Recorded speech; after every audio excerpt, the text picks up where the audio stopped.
O Supremo Tribunal Federal está retomando agora os trabalhos. Daqui a pouquinho nós vamos conferir. Está tendo primeiro início de apresentação apenas do ministro Edson Fachin.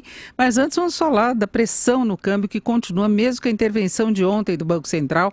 O Banco Central conseguiu dar uma esfriada, né, que ontem bateu um novo recorde. Aliás, fechou no nível recorde, só que um pouquinho mais baixo. Nós vamos falar agora com o Jason Vieira, que é economista da Infinity Asset. Jason, boa tarde.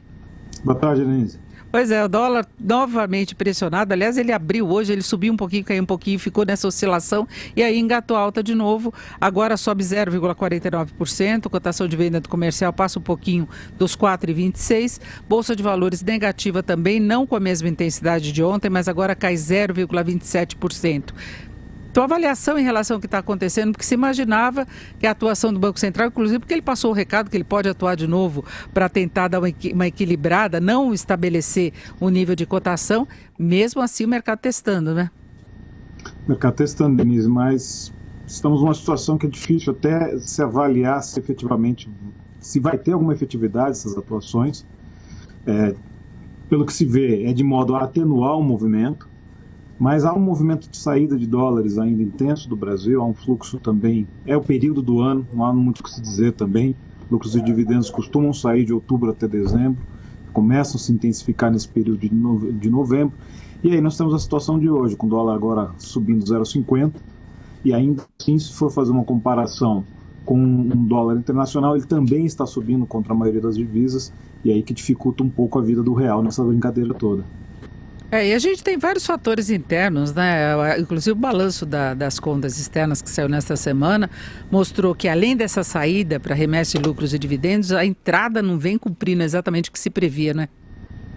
Nós tivemos o problema das exportações também, que se imaginava que com o dólar mais alto e até toda a questão da carne, tudo isso, pudéssemos de alguma maneira ter um impulso nas exportações, mas esse impulso não veio, esse impulso na verdade foi frustrado pela questão internacional, um pouco da guerra comercial, um pouco da atividade econômica global um pouco menos aquecida, e daí isso obviamente também afetou a nossa perspectiva de influxo, ou seja, de entrada de dinheiro no Brasil. Nós tivemos a frustração lá atrás com a questão da cessão onerosa, que foi muito, vamos dizer, mal avaliado, vamos dizer, a perspectiva de fluxo de dinheiro dali, e entre todas as questões que nós temos agora, por fim, falta dólares no Brasil. Para ser um pouco mais resumido nessa situação toda, essa ausência de dólares acaba, obviamente, levando a divisa para um valor relativamente alto. Não é um recorde, não estamos nos recordes, é simplesmente um recorde nominal, mas é uma pressão que faz com que, obviamente, chame bastante atenção, não só do mercado financeiro, mas também do governo.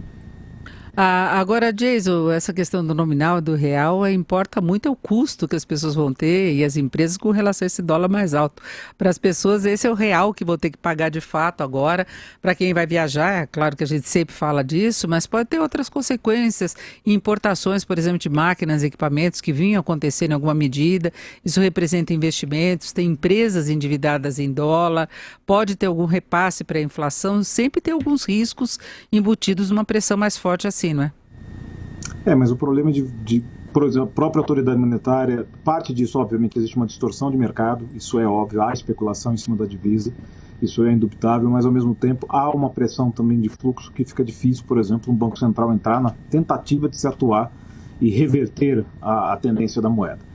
Obviamente as consequências não são boas, mas ao mesmo tempo, parte das consequências disso, existe um reperfilamento de dívidas de empresas que estavam com dívidas no exterior, acabaram comprando dólares para retomar isso aqui no Brasil. Você tem toda uma questão também, como você mesmo falou, a questão de conta corrente. Nós tivemos um número de conta corrente bastante ruim, que acabou influenciando isso, mas nós estamos num sofrimento, ainda que o real esteja num sofrimento renovado, nós estamos num sofrimento conjunto. As moedas latino-americanas também estão passando por um apuro nesse período agora. O problema é que a região toda está muito conturbada, né? O Brasil acabou entrando meio que a reboque algumas semanas atrás, quando nós tivemos problemas no Chile, problemas na Bolívia, eleições na Argentina, tem toda uma movimentação. Colômbia também começou a ter problemas, não é? E o Brasil tem o cenário dos melhores por enquanto, né? Sim, mas aí aquela história, no fim é todo mundo latino-americano. Daqui a pouco estou confundindo nossa capital de novo com Buenos Aires. Então, é dentro desse problema, efetivamente, que se desenha, talvez, num curto prazo, aquele negócio de todo mundo no mesmo saco.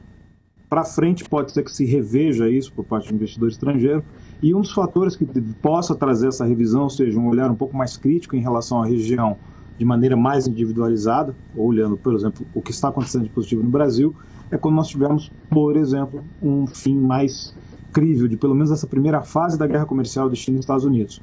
Que isso, para o investidor estrangeiro, tem trazido boa parte da volatilidade e tem adiado grandes decisões de investimento. E daí nós vemos a atividade econômica nos Estados Unidos andando meio de lado e os ativos, principalmente em bolsa de valores, todos ultrainflacionados. E por essas condições todas, mesmo com o Banco Central atuando, você acha então que dá a possibilidade de o dólar permanecer no patamar mais alto mesmo? Ele deve começar a arrefecer, obviamente, depois de dezembro. A tendência de que vá até dezembro, ali perto das festas, a coisa já começa a aliviar, porque também existe uma grande sazonalidade atingindo a moeda nesse momento. Ou seja, é uma série grande de fatores que acabam afetando ao mesmo tempo. Não, de tudo junto talvez não explica a força com que o real tem se desvalorizado. Há uma pressão de uma tensão local também dos investidores, mas, dadas as perspectivas da economia brasileira, a tendência é de que o investidor estrangeiro em algum momento retorne de maneira um pouco mais precisa e que isso, obviamente, comece a influenciar o câmbio. A diferença agora é se saber qual que é o novo normal, ou seja, qual que é o novo piso do dólar, para se entender qual que vai ser o futuro da divisa. Conversamos com o Jason Vieira, que é economista-chefe da Infinity Asset. Jason, muito obrigado, uma boa tarde. Obrigado, boa tarde a todos.